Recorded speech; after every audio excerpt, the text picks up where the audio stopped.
മനസ്സറിയാതെ ശരീരത്തിലൊന്നും സംഭവിക്കില്ല. അതാണ് പുതിയ ഒരു ശാസ്ത്രം, ഒരു ചിന്ത, ഒരു ശാസ്ത്രീയമായ ഒരു ചിന്തയാണത്.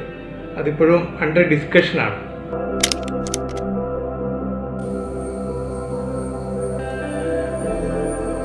ഹായ് ഗായ്സ്, ബി ടോക്കിൻ്റെ മറ്റൊരു എപ്പിസോഡിലേക്ക് എല്ലാവർക്കും സ്വാഗതം. മാനസികാരോഗ്യത്തിൻ്റെ പുതിയ വീക്ഷണ തലങ്ങളുമായി ഇന്ന് നമ്മോടൊപ്പം ചേരുന്നു ഡോക്ടർ ഇക്ബാൽ കുറ്റിപ്പുറം. എൻ്റെ വിനീതമായ നമസ്കാരം. ഞാൻ ഡോക്ടർ ഇക്ബാൽ കുറ്റിപ്പുറം. കഴിഞ്ഞ 25 വർഷമായി ഹോമിയോ പ്രാക്ടീസ് ചെയ്യുന്ന ഡോക്ടറാണ്. അതിന് പുറമെ ചില സിനിമകൾക്ക് തിരക്കഥയും എഴുതിയിട്ടുണ്ടെന്ന് നിങ്ങൾ പലർക്കും അറിയാം. നമ്മൾ ആരോഗ്യത്തെപ്പറ്റി ചർച്ച ചെയ്യാൻ തുടങ്ങിയത് 5-8 മാസമായിട്ടുള്ള ഈ ഒരു സിറ്റുവേഷൻ്റെ ശേഷമാണ്. കോവിഡ്-19 ലോകം മുഴുവൻ നമ്മളെ ഭരിക്കുകയും ഭയപ്പെടുത്തുകയും നമ്മളെ കൺട്രോൾ ചെയ്യുകയും ചെയ്യുന്ന ഈ അവസ്ഥയിലാണ് നമ്മൾ ആരോഗ്യത്തെ കൂടുതൽ ശ്രദ്ധിക്കാൻ തുടങ്ങിയിട്ടുള്ളത്. എന്താണ് ആരോഗ്യം? ശാരീരികവും മാനസികവും വൈകാരികവുമായ ഒരു വെൽബീയിങ് ആണ്, ഒരു സ്റ്റേറ്റ് ഓഫ് വെൽബീയിങ് ആണ് പൊതുവെ പ്രസിദ്ധമായിട്ടുള്ള ആരോഗ്യത്തിൻ്റെ ഒരു ഡെഫിനിഷൻ. നമുക്കറിയാം, ഫിസിക്കൽ ഹെൽത്തിനെ പറ്റി അറിയാം, മെൻ്റൽ ഹെൽത്തിനെ പറ്റി നമുക്കറിയാം. പക്ഷേ നമ്മൾ അത്ര ശ്രദ്ധിച്ചിട്ടില്ലാത്ത ഒരു ഹെൽത്താണ് ഇമോഷണൽ ഹെൽത്ത്. ആ ഇമോഷണൽ ഹെൽത്ത് വളരെ ഇമ്പോർട്ടൻ്റ് ആണ്. അതാണ് സത്യത്തിൽ നമ്മുടെ ടോട്ടൽ ഹെൽത്തിനെ ശരിക്കും ഇൻഫ്ലുവൻസ് ചെയ്യുന്ന ഒരു പ്രധാന ഘടകം. കാരണം നമ്മൾ മനുഷ്യരൊരു ഡൈനാമിക് ഓർഗാനിസമാണ്.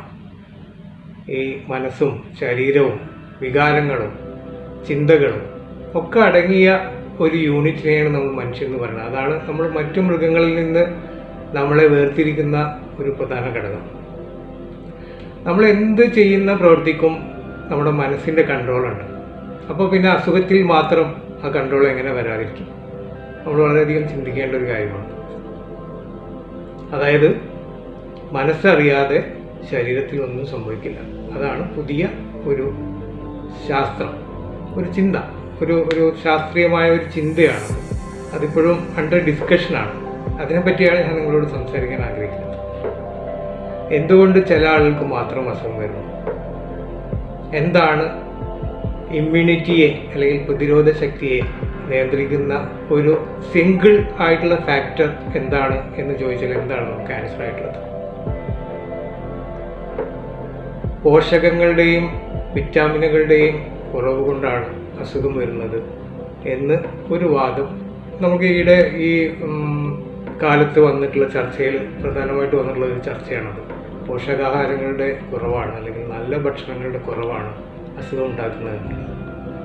പക്ഷെ നമ്മൾ കേരളത്തിൽ നല്ല ഭക്ഷണം കഴിക്കാൻ ഭാഗ്യം ലഭിച്ചിട്ടുള്ള ജനതകളിലൊന്നാണ് നമ്മൾ കേരളത്തിലെ ജനത. അല്ലെങ്കിൽ മറ്റ് പ്രദേശങ്ങളിലെ ലോകത്ത് മറ്റ് ദരിദ്ര രാഷ്ട്രങ്ങളിൽ ജീവിക്കുന്ന മനുഷ്യരെ അപേക്ഷിച്ച് നമുക്കതിന് കൂടുതൽ ബ്ലെസ്ഡ് ആണ്.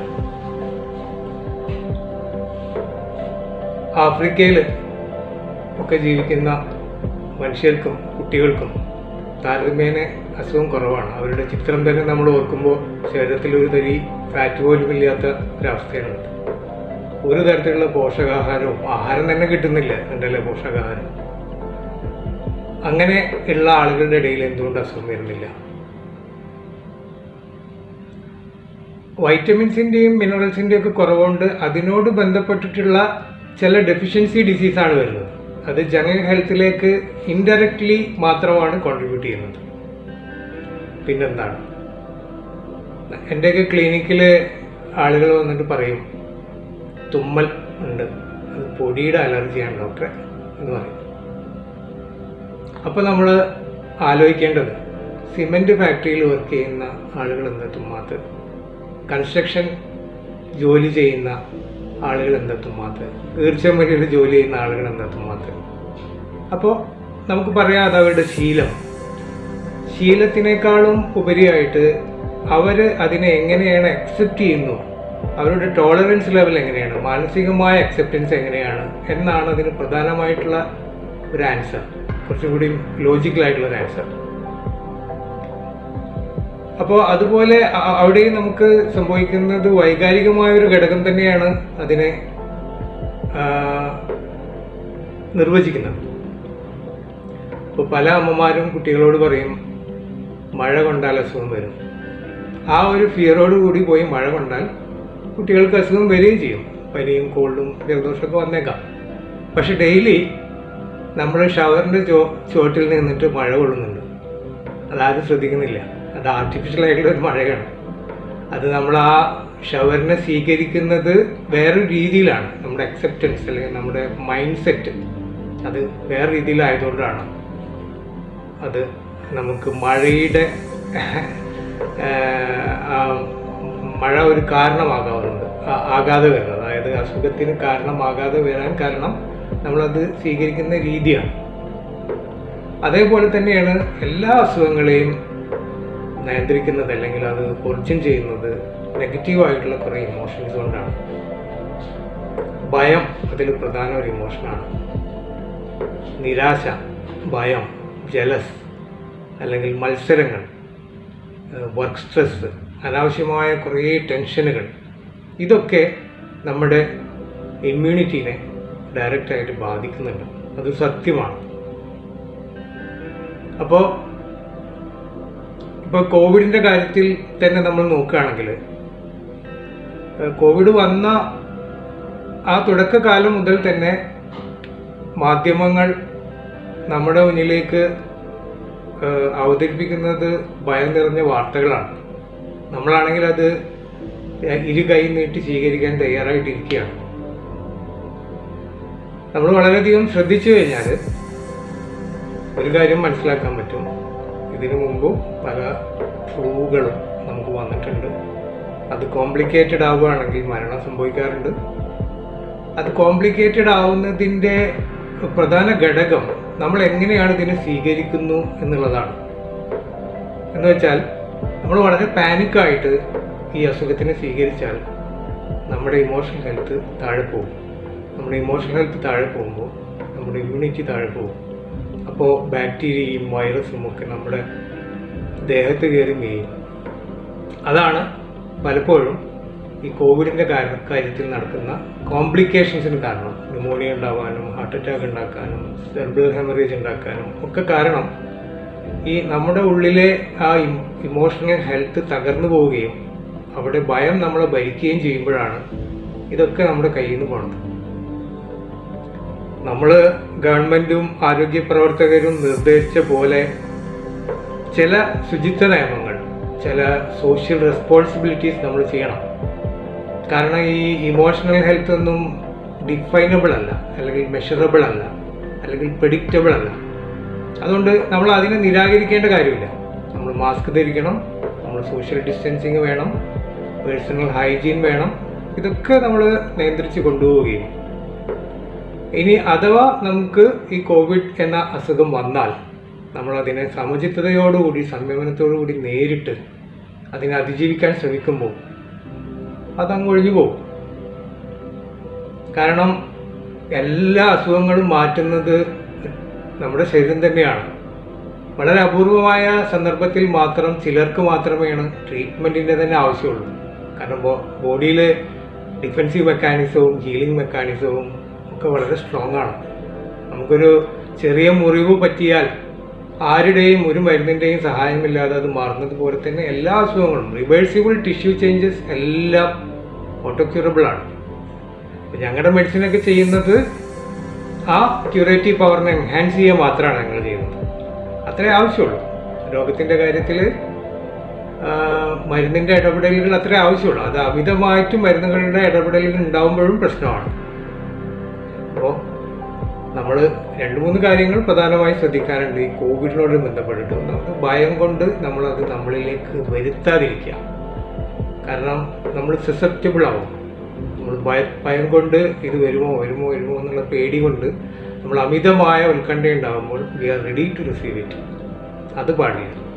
അഥവാ ഇത് ചിലപ്പോൾ മിക്കവാറും ആളുകൾക്ക് എല്ലാവർക്കും ഇത് വന്നു പോകാനുള്ള സാധ്യതയുണ്ട്. അത് വരുമ്പോൾ തന്നെ പാനിക്കാവാതെ ഇതിനെ സമചിത്തതയോട് കൂടിയിട്ട് സംയമനത്തോട് കൂടിയിട്ട് അതിനെ പോകാൻ അനുവദിക്കുക. അത്രേ ആവശ്യമുള്ളൂ. ഈ ഒരു ഫിലോസഫി ഭയത്തിൻ്റെ മാത്രം അല്ലെങ്കിൽ കോവിഡിൻ്റെ മാത്രം ഒരു പ്രശ്നമായിട്ടല്ല ഞാൻ പറയുന്നത്. നമ്മുടെ ഇമോഷണൽ ഹെൽത്താണ് നമ്മുടെ ഹെൽത്തിനെ ഡിഫൈൻ ചെയ്യുന്നത്. നമുക്ക് അസുഖം വരാതിരിക്കാൻ നമ്മൾ ആരോഗ്യമുള്ള മനസ്സ് കീപ്പ് ചെയ്യാണ് പ്രാഥമികമായിട്ട് വേണ്ടത്. അത് മറ്റുള്ളവർക്ക് ഉപകാരപ്രദമായിട്ടുള്ള, മറ്റുള്ളവരുടെ നന്മ ആഗ്രഹിക്കുന്ന ഒരു മനസ്സ് വെക്കുക. പിന്നെ അനാവശ്യമായ ഭയം ഉണ്ടാവാതിരിക്കുക.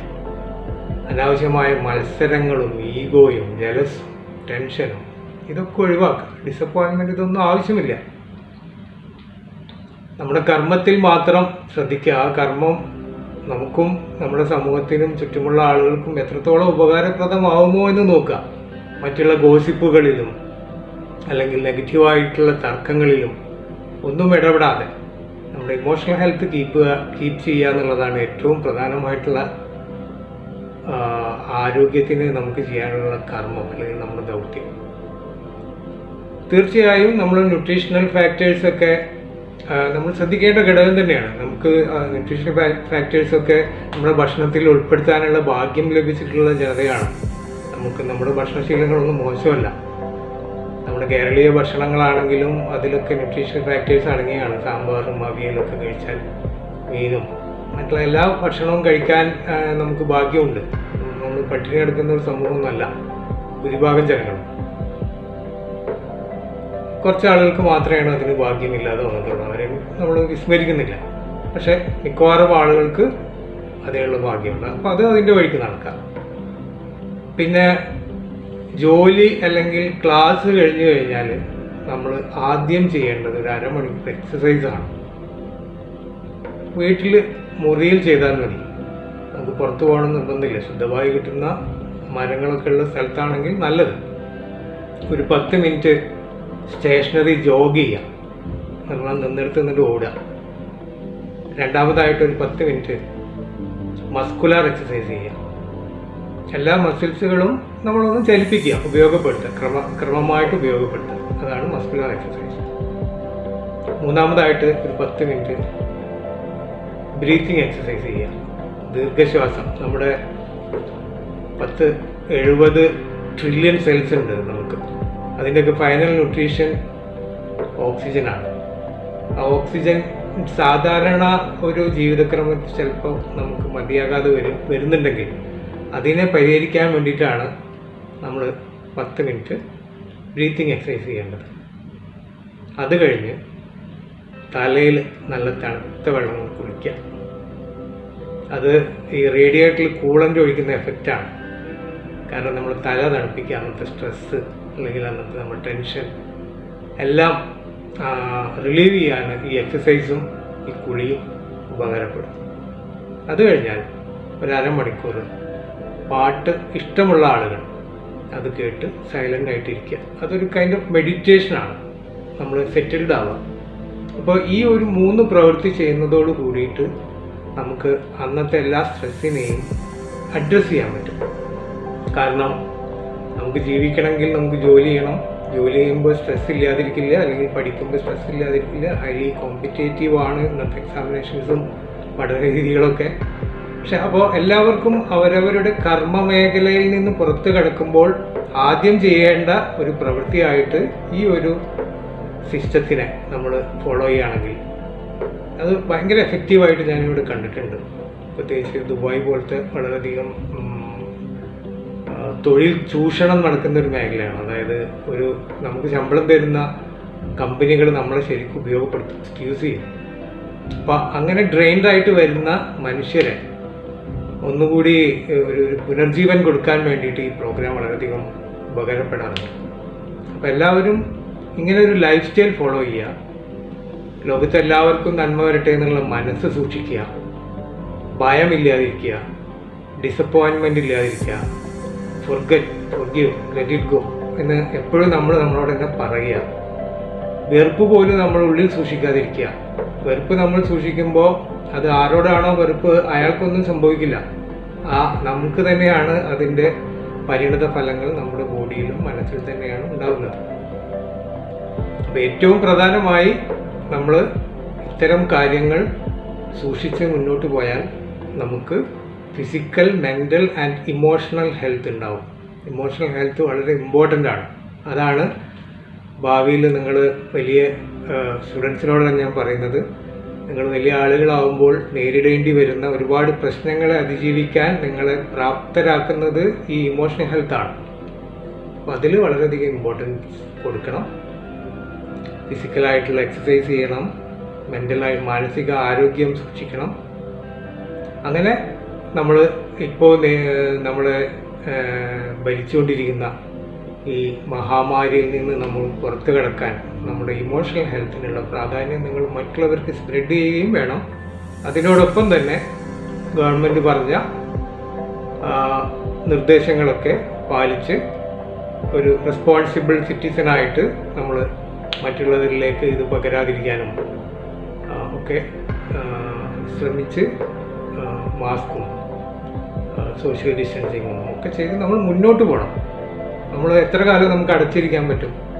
പക്ഷെ അതിന് ഗവൺമെൻറ്റിനെ നമ്മൾ സഹായിക്കണമെങ്കിൽ, അല്ലെങ്കിൽ സമൂഹത്തിനെ നമ്മൾ സഹായിക്കണമെങ്കിൽ നമ്മൾ ഈ ഇമോഷണൽ ഹെൽത്ത് കീപ്പ് ചെയ്യുകയും അവരുടെ നിർദ്ദേശങ്ങൾ പാലിക്കുകയും മുന്നോട്ട് പോവുകയും തന്നെ വേണം. അതിന് എല്ലാവർക്കും കഴിയട്ടെ എന്ന് ആശംസിച്ചുകൊണ്ട് എല്ലാവർക്കും നന്ദി, നമസ്കാരം. മാനസികാരോഗ്യത്തിൻ്റെ പുതിയ വീക്ഷണതലങ്ങൾ നമുക്ക് വേണ്ടി ഷെയർ ചെയ്ത ഡോക്ടർ ഇക്ബാൽ കുറ്റിപ്പുറത്തിന് ബിടോക്കിൻ്റെ നന്ദി രേഖപ്പെടുത്തുന്നു. വീഡിയോ ഇഷ്ടപ്പെട്ടെങ്കിൽ ലൈക്ക് ചെയ്യുക, മറ്റുള്ളവർക്ക് വേണ്ടി ഷെയർ ചെയ്യുക, കൂടുതൽ വീഡിയോകൾക്കായി സബ്സ്ക്രൈബ് ചെയ്യുക.